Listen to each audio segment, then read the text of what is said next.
Bismillahirrahmanirrahim. Assalamualaikum warahmatullahi wabarakatuh. Alhamdulillahi rabbil alamin, wa bihi nasta'in wa ala umuri dunya waddin, wassalatu wassalamu ala khairil mursalin nabiyyina Muhammadin wa ala alihi wa ashabihi ajma'in. Amma ba'du, rabbi syrah li sadri wa yassir li amri wahlul 'uqdatam min lisani yafqahu qawli. Allahumma 'allimna ma yanfa'una wanfa'na bima 'allamtana wa zidna 'ilman nafi'an ya rabbal alamin. Jamaah hadirin yang dimuliakan oleh Allah Subhanahu wa taala, alhamdulillah kita panjatkan puji dan syukur kehadirat Allah Subhanahu wa taala yang berkat rahmat dan karunia-Nya dimudahkan langkah kita untuk bisa berhadir di salah satu rumahnya dalam rangka untuk melaksanakan ibadah salat subuh secara berjamaah, dan juga kita lanjutkan dengan kajian Islam yang kita lakukan ba'da salat. Kemudian salawat dan salam juga selalu kita sanjung sajikan kepada qudwah hasanah kita Nabi besar Muhammad sallallahu alaihi wasallam yang telah menyampaikan kepada kita risalah Allah sehingga kita bisa merasakan bagaimana manisnya serta nikmatnya beriman kepada Allah Subhanahu wa taala. Hadirin dan hadirat yang dimuliakan oleh Allah, telah menjadi salah satu ketetapan dari Allah Subhanahu wa taala di mana Allah memberikan beberapa keutamaan kepada salah satu makhluknya. Jadi Allah Subhanahu wa taala memberikan keutamaan kepada makhluk tertentu ataupun melebihkan makhluk tertentu di antara ataupun dibandingkan dengan makhluk yang lain. Bahkan para anbiya pun, para nabi-nabi Allah pun, mereka itu tidak sama. Ada di antara nabi-nabi Allah itu yang diberikan kelebihan dan keutamaan oleh Allah. Seperti misalkan Nabi Muhammad sallallahu alaihi wasallam, Nabi Musa alaihi salam, Nabi Ibrahim alaihissalam.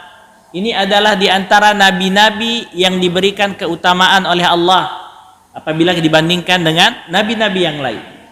Kemudian Allah juga memberikan keutamaan untuk beberapa tempat, yang mana tempat tersebut lebih utama dibandingkan dengan tempat-tempat yang lain. Misalkan seperti Masjidil Haram ataupun kawasan tanah haram yang ada di kota Madinah, ataupun juga tanah haram yang ada di Palestina ataupun Palestina di Masjidil Aqsa.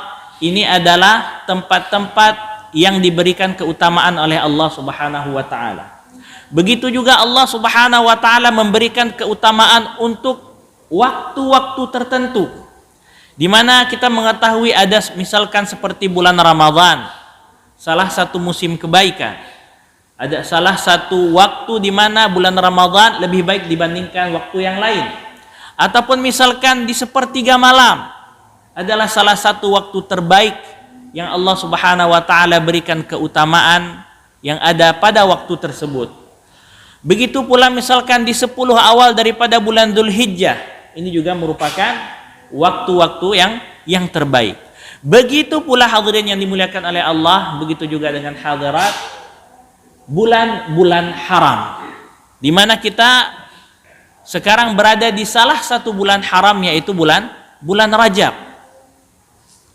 Allah Subhanahu wa taala berfirman dalam salah satu ayat dalam Al-Qur'an. Kata Allah Subhanahu wa taala, "Inna 'iddatash syuhuri 'indallahi 12 syahra fi kitabillah." Sesungguhnya kata Allah, bilangan bulan di sisi Allah itu ada 12 yang telah ditetapkan oleh Allah, yauma khalaqas samawati wal ard, pada waktu Allah Subhanahu wa taala menciptakan langit dan bumi. Kemudian Allah Subhanahu wa taala melanjutkan, arba'atun minha hurum. Dari 12 itu ada 4 bulan di mana bulan ini adalah bulan-bulan haram.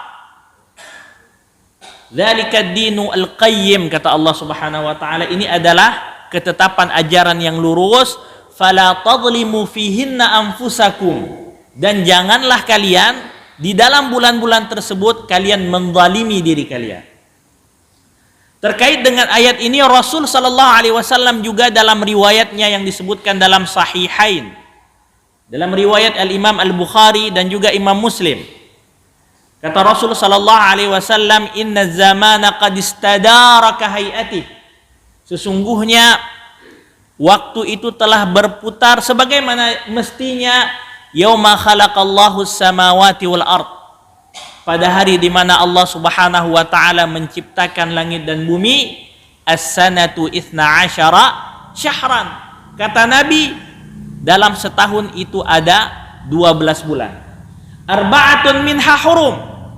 Dari 12 itu ada 4 bulan itu adalah bulan-bulan haram. Salasun mutawaliyat. Dalam hadis ini Rasul lebih mendetilkan keterangan yang disebutkan dalam Al-Qur'an. Kata Rasul apa? Salasun mutawaliyat. Ada 3 bulan dari 4 bulan-bulan haram itu yang dia berturut-turut. Bulan apa saja itu? Dzulqa'dah, Dzulhijjah, dan Muharram. Kemudian kata Rasul, wa Rajab Mudhar baina Jumadal Akhir wa Sya'ban. Dan ada satu lagi bulan haram yang dia terpisah, yaitu bulan Rajab yang sekarang kita sedang berada di dalamnya. Dan bulan Rajab ini adalah bulan yang dimuliakan terutama oleh Bani Mudhar. Nanti kita akan sebutkan siapa ini, ya. Yang mana bulan Rajab ini berada di antara bulan Jumadal Akhir dan juga bulan Sya'ban. Hadirin yang dimuliakan oleh Allah Subhanahu wa taala, ini adalah dalil akan keutamaan bulan-bulan haram, di mana bulan-bulan ini itu dihormati, ya, bukan saja oleh kita umat Islam, tapi juga orang-orang jahiliyah dulunya, di mana mereka dulu sempat menodai kemuliaan dari bulan-bulan ini. Makanya ketika kita mengkaji sirah nabawiyah, itu akan disebutkan salah satu peperangan yang pernah disebutkan oleh kebanyakan sejarawan kita, sejarawan ulama kita, ya, peperangan yang diikuti oleh Rasul sallallahu alaihi wasallam sebelum beliau diangkat menjadi seorang nabi. Apa nama perangnya? Perang Fijar. Ya, mungkin kalau kita lihat dari sisi bahasa, Fijar ini fujur ini. Artinya apa? Dosa ini, kesalahan, keburukan ini. Kenapa? Karena perang ini disebutkan terjadi di salah satu bulan haram, yaitu bulan Dzulqa'dah. Dan memang orang-orang Arab jahiliyah dulu itu memang hobinya berperang, bertikai, itu hobi mereka. Bahkan cuma dikarenakan permasalahan-permasalahan sepele. Maka sebab perang Fijar ini, hadirin yang dimuliakan oleh Allah, itu dikarenakan pertikaian yang terjadi antara dua kabilah. Kabilah Kinanah melawan kabilah Qais. Penyebabnya apa? Penyebabnya adalah di saat salah satu seorang saudagar ketika itu dan juga pemimpin kabilah yang bernama An-Nu'man bin Al-Mundhir. Dia ini seorang saudagar dan pada suatu hari dia ingin mengirimkan barang dagangannya itu ke salah satu pasar terkenal yang ada di kota Mekkah, yaitu pasar Ukaz. Suk Ukaz. Ini pasar Ukaz adalah pasar yang terkenal di kota Mekkah ketika itu. Cuman An-Nu'man bin Mundhir ini khawatir di saat kafilah dagangnya menuju ke pasar Ukaz, nanti di tengah jalan dia dirampok. Dan dia mengkhawatirkan perampoknya itu datang dari dua kabilah, Bani Kinanah dan Bani Qais. Kemudian saat itu dia menawarkan kepada orang-orang, siapa yang mau melindungi kafilah dagangnya? Siapa yang bisa melindungi kafilah dagang ini sampai ke kota Mekkah, terutama ke Suk Ukaz dengan selamat tanpa ada gangguan dari perampok. Kemudian ada seorang yang bernama Al-Barral. Dia ini berasal dari Bani Kinanah. Dia mengatakan, saya akan menjamin kafilah kamu itu aman sampai ke Suk Ukaz dari rampokan yang berasal dari kabilahku, yaitu kabilah Bani Kinanah. Dan Barras ini adalah orang yang tidak terpandang di kaumnya, mungkin karena dia pernah melakukan sebuah kesalahan, ya, sehingga dia tidak memiliki kedudukan. Kemudian ada seorang yang bernama Urwah yang berasal dari Bani Qais.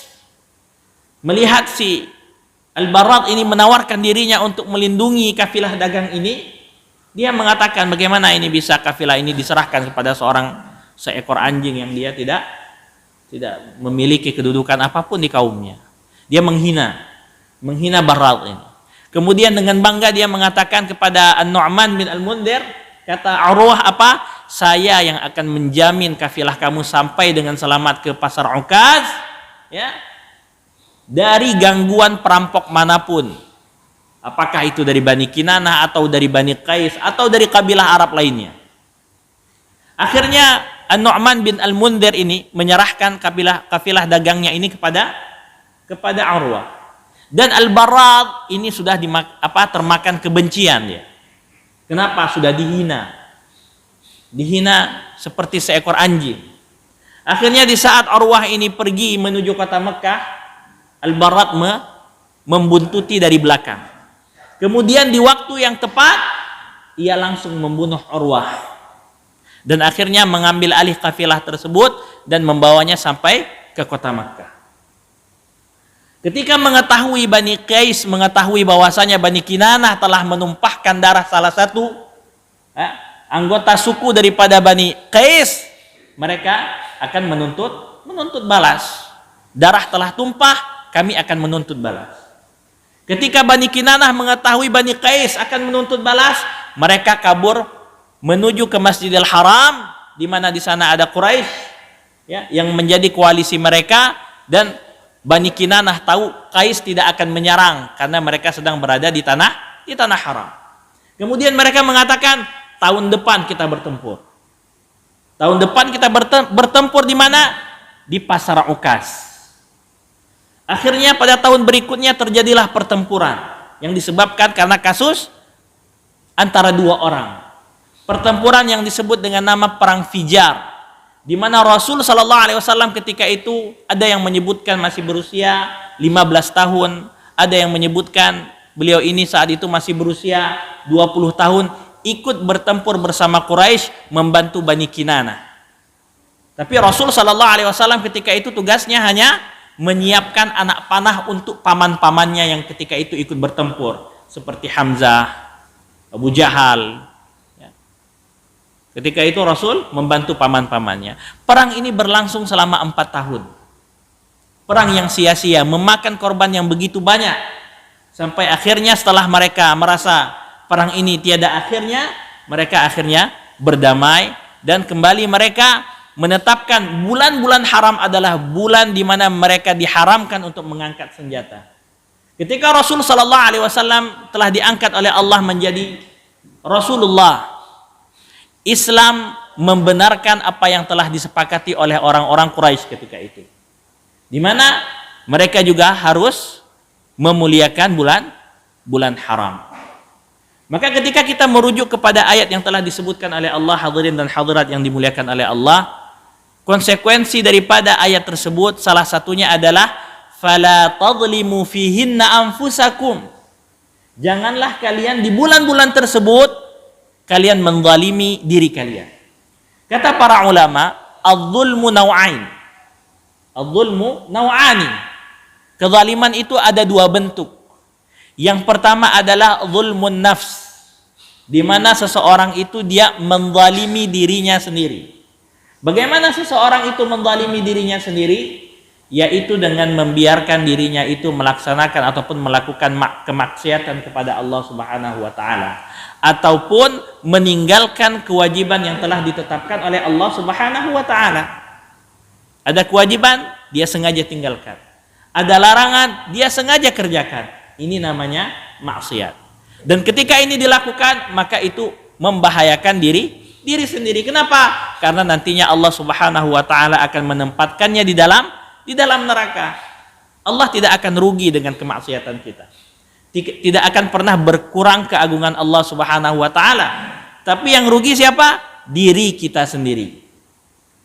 Maka oleh karena itu kita dilarang untuk melakukan segala bentuk kemaksiatan. Apakah itu terkait ya dengan hak Allah Subhanahu wa taala? Misalkan kita melakukan pencurian misalkan, ataupun perzinahan, ataupun masih senantiasa senang mengikuti transaksi yang mana dalam transaksi itu banyak unsur ribanya, suka tergiur misalkan, ataupun berjudi, apalagi di zaman sekarang ini permainan domino yang bisa diakses cuman melalui ponsel, yang itu ya menggerogoti seluruh lapisan masyarakat, bahkan paling banyak yang bermain judi melalui ponsel ataupun yang kita kenal dengan chip itu adalah orang-orang yang sudah berkeluarga ataupun orang-orang yang sudah dewasa.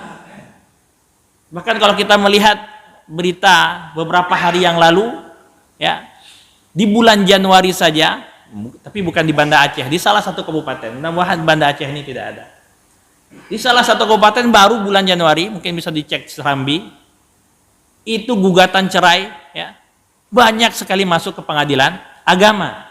Dan kebanyakan faktor daripada gugatan tersebut diajukan oleh ibu-ibu dikarenakan bapak-bapaknya sibuk main chip, sibuk main domino, yang itu sekarang dengan sangat mudah bisa diakses melalui ponsel ya. Jadi ini perbuatan-perbuatan haram, tidak dibenarkan ya. Apalagi di bulan-bulan seperti ini, bulan-bulan haram, sebagaimana yang disebutkan oleh Qatadah, salah seorang tabi'in.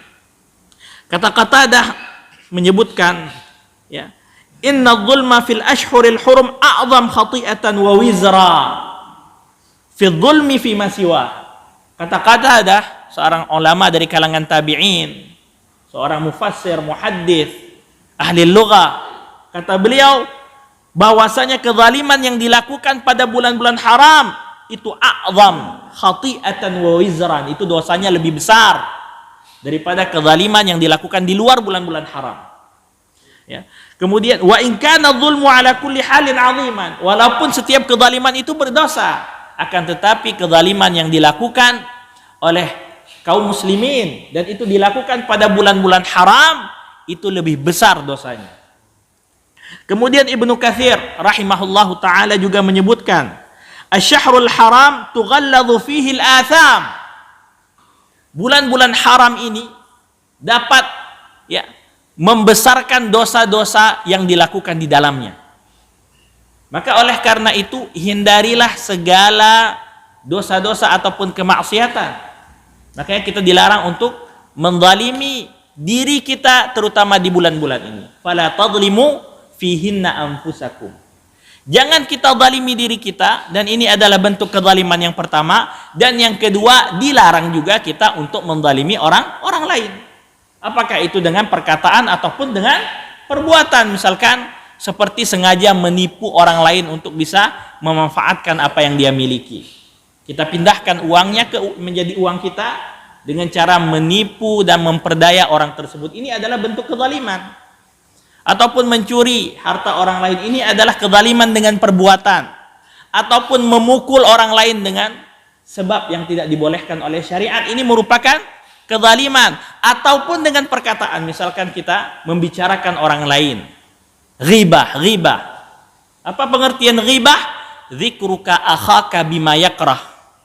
Dzikruka akhaka bima yakrah. Engkau menceritakan ataupun menyebutkan sesuatu yang terkait dengan saudaramu yang kalau dia dengar dia marah, itu ghibah. Tapi itu benar adanya. Ya. Kalau misalkan kita menceritakan sesuatu tentang saudara kita sesama muslim, tapi itu nggak ada sama dia, itu fitnah, lebih besar lagi dosanya. Yang jelas ada aja nggak boleh. Apalagi yang tidak ada diada-adakan. Ini lebih tidak boleh lagi. Makanya ghibah ini adalah bentuk kezaliman kepada orang lain, dan itu dilakukan melalui perkataan, melalui lisan ini. Makanya dalam ayat dalam surat apa? Al-Humazah ini dalam juz 30 juz amma yang kita semua hafal, wailul likulli humazatil lumazah. Ini semua kita hafal. Apa artinya? Celaka itu. Siapa yang celaka? Ya, al-lammaz wal hammaz. Orang yang menyakiti orang lain dengan perbuatannya dan orang yang menyakiti orang lain dengan perkataannya. Itu ayatnya dan kita semua hafal. Celaka kata Allah Subhanahu wa taala. Wailun likulli, bagi setiap orang. Setiap orang yang melakukan perbuatan seperti ini, maka dia celaka, dia akan mendapatkan dosa. Dan itu akan dituntut nantinya. Ya. Jadi ketika kita melakukan kezaliman terhadap sesama manusia, itu tidak selesai dengan istighfar. Tidak selesai. Tapi kita harus selesaikan secara pribadi terhadap orang yang kita zalimi tersebut. Kalau hartanya kita ambil dengan zalim, kembalikan. Kalau kehormatannya kita nodai, minta maaf langsung kepada orang yang nggak selesai. Ini saya udah jahatin si fulan, saya minta ampun kepada engkau ya Allah. Allah ampuni tapi nggak selesai urusannya. Kita tidak lakukan, di akhirat kita dituntut. Nggak akan pernah selesai urusan itu. Di dunia ini nggak selesai. Makanya dalam hadis yang lain, dalam hadis sahih Rasul menyebutkan apa?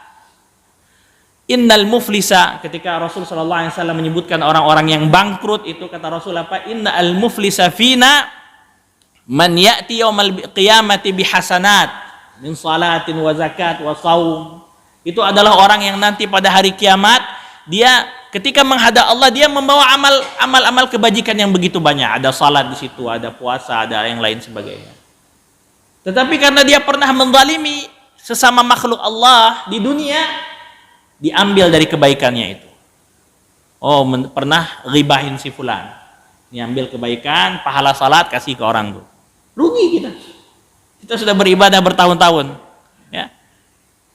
Diambil dari pahala puasanya dikasih ke orang yang pernah kita zalimi. Sampai habis pahala kita semua.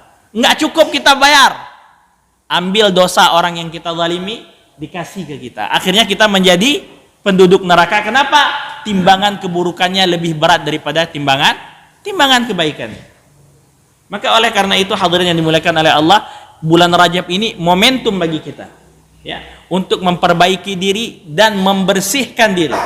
Bahkan para ulama menyebutkan apa? Syahrul Rajab, Syahrul Badar. Ini adalah mukaddimahnya kita untuk menghadapi bulan Ramadan. Makanya disebutkan bulan Rajab adalah bulan di mana kita menyemai benih-benih amal saleh. Wa syahrul Sya'ban, syahrul saqi. Dan di bulan Sya'ban kita meningkatkan ibadah dalam artian kita menyirami benih yang telah kita tanam di bulan Rajab. Kemudian di bulan Ramadan, syahrul Ramadhani syahrul hasad. Di bulan Ramadan lah kita memetik hasil dari apa yang telah kita tanam dan kita sirami dengan mendapatkan kemuliaan dan ketakwaan dari Allah Subhanahu wa taala. Makanya ini adalah mukaddimah. Dari sekarang memperbanyak amal-amal saleh. Apapun amal saleh itu bentuknya. Apakah memperbanyak membaca Al-Quran, memperbanyak puasa di bulan Rajab misalkan, apalagi kalau bertemu dengan Senin, Kamis ataupun Ayyamul Bayd misalkan, hari-hari tasyrik. Kemudian apalagi? Kemudian memperbanyak salat sunnah ditingkatkan. Ini yang diminta. Dan ketika perbuatan dosa itu menjadi besar di bulan-bulan haram, begitu pula dengan amalan kebajikan semakin besar pahalanya apabila dikerjakan di bulan-bulan haram ini. Maka kerjakanlah kebaikan apapun bentuknya. Apalagi kalau itu termasuk ataupun terkait dengan sesama makhluk Allah Subhanahu wa taala. Apalagi kalau kita hidup di komunitas, masyarakat, kampung seperti ini. Lakukanlah hal-hal yang baik yang bisa kita lakukan. Jadilah orang yang paling bermanfaat untuk orang lain. Jangan menjadi biang kerok ataupun biang perpecahan ataupun biang pertikaian di tengah-tengah masyarakat. Ya. Apa yang bisa kita lakukan? Bantu orang, hibur orang yang sedang susah. Apa yang bisa kita bantu? Jaga lingkungan blower ini misalkan, kawasan kampung kita ini. Ya. Kebersihannya jangan sampai misalkan salurannya tersumbat. Ini adalah bentuk manfaat yang bisa kita lakukan. Jangan suka menjadi biang, ya, perpecahan di tengah-tengah masyarakat. Jangan gara-gara kita masyarakat ataupun sesama tetangga itu tidak harmonis. Dan ketika ada saudara kita yang melakukan kesalahan, ya, sebagaimana arahan dari Rasul, iltamis li akhika uzran. Berusaha untuk mencari alasan ataupun untuk membela saudara kita. Jangan yang nggak ada salah disalahkan. Malah bisa nih kalau memang betul dia salah, iltamis li akhika udhran. Coba cari alasan kenapa dia berbuat salah. Oh, mungkin dia lagi nggak pas hari ini. Oh, mungkin dia lagi ada masalah pribadi, mungkin dia ngomongnya nggak enak hari ini. Dicari alasan untuk ini harmonis nih kalau terjadi seperti ini. Ya. Jadi dicari apanya? Dicari alasan kenapa saudara kita ini bisa berbuat salah hari ini. Kenapa muamalahnya ataupun interaksinya hari ini kok kayaknya kurang enak ya. Ada masalah apa ya gitu. Jangan langsung, memang kayak gitu orangnya. Jangan langsung seperti itu. Iya memang kayak gitu orangnya. Nggak pernah dia berbuat baik. Tidak seperti itu. Makanya Imam Syafi'i dalam salah satu syairnya menyebutkan apa? Wa 'ainur ridha 'an kulli 'aibin kalilatun. Kama anna 'aina sukhti tubdil masawiyya. Kalau kita melihat saudara kita itu dengan kacamata yang ridha, dengan kacamata cinta kita, senang sama saudara kita itu, walaupun dia salah pasti kita akan bilang, oh itu mungkin ada kesalahan sedikit, mungkin silap dia hari ini. Nggak biasanya seperti itu. Ada aja alasannya. Tapi kalau kita memang lihat tetangga kita dengan kacamata benci, yang betul dia buat pasti salah di mata kita. Sedekah dia ya, pamer tuh. Ya seperti itu. Ya, dia pengen berbangga dia. Itu pasti dia pengen nunjukin dia orang kaya. Padahal mungkin orang tersebut ikhlas ketika dia berinfak. Makanya kita dilarang untuk masuk ke dalam niat seseorang. Jangan masuk ke niat seseorang. Ketika ada orang salat, jangan kita ucapkan, kok hari ini dia saleh sekali hari ini dia. Kemarin-kemarin kemana? Jangan pernah masuk ke permasalahan tersebut. Ini sengaja nih salat sunnahnya di masjid, nggak di rumah, pasti mau nampakin. Jangan masuk ke dalam niat orang. Kita tidak pernah tahu apa yang ada dalam hati orang tersebut. Mungkin dia dengan lillahi ta'ala benar-benar dia tidak memikirkan orang sekelilingnya. Memang kebetulan ketika itu dia masuk ke masjid, dia membaca Al-Quran, dia salat sunnah, biarkan itu menjadi amal baiknya. Jangan kita udah tidak ngerjain, mengurangi apa yang ada dalam diri kita, ada berupa pahala, dikarenakan apa? Terambil ke dia. Makanya oleh karena itu hadirin yang dimuliakan oleh Allah, ya, bulan Rajab ini adalah momentum bagi kita untuk memperbaiki diri, membersihkan diri, menguatkan hubungan kita dengan Allah Subhanahu wa taala, mengklirkan hubungan kita dengan sesama makhluk supaya jangan ada lagi batu ganjalan, supaya kita bisa semua hidup dengan harmonis.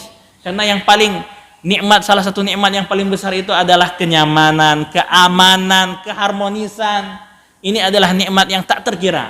Betapa banyak ya kawasan, bahkan itu mungkin di negeri kita Indonesia ini kondisinya tidak aman. Banyak pencuri di situ, banyak perampok di situ, banyak tukang begal di situ. Ya. Atau ada kawasan di sana itu aman, tapi masyarakatnya berantem aja kerjanya, nggak nyaman. Ya. Atau ada kawasan yang sudah aman, harmonis, tapi nggak nyaman. Kenapa? Jorok kampungnya.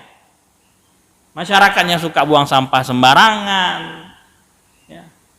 Nggak memikirkan kondisi bahwasanya di kampung itu kita tidak tinggal sendirian, ada orang lain yang tinggal. Kita buang sampah sembarangan, aromanya tercium ke beberapa rumah, itu mengganggu. Malam-malam kita ribut-ribut, misalkan bikin kegaduhan, ya, ada yang nyanyi sampai jam 1 malam. Ini bukan perbuatan yang baik. Ada anak kecil di sana yang yang kebutuhannya terhadap tidur itu tinggi. Ada orang tua yang butuh istirahat. Ada orang yang dari pagi sudah bekerja sampai malam dan dia butuh istirahat. Datang kita malam-malam teriak-teriak, buat kegaduhan. Ini tidak elok. Maka oleh karena itu harus bersinergi, harus bersama-sama, ya, selangkah kita semuanya, ya, untuk bisa mewujudkan tempat kita tempat yang nyaman, aman dan harmonis, yang tujuannya adalah supaya kita juga dalam beribadah bisa fokus dan bisa menjadikan ibadah kita berkualitas, dan semoga Allah Subhanahu wa taala meridai apa yang kita amalkan dan menjadikan itu sebagai amalan kebajikan kita sehingga kita bisa nantinya masuk ke dalam surga Allah Subhanahu wa taala. Demikian hadirin yang dimuliakan oleh Allah Subhanahu wa taala yang bisa kami sampaikan, mudah-mudahan bisa memberikan pencerahan. Mohon maaf apabila ada kata-kata yang kurang berkenan. Subhanakallahumma bihamdik wa asyhadu an la ilaha illa anta wa astaghfiruka wa atubu ilaik wa sallallahu ala rasulillah. Wassalamu alaikum warahmatullahi wabarakatuh.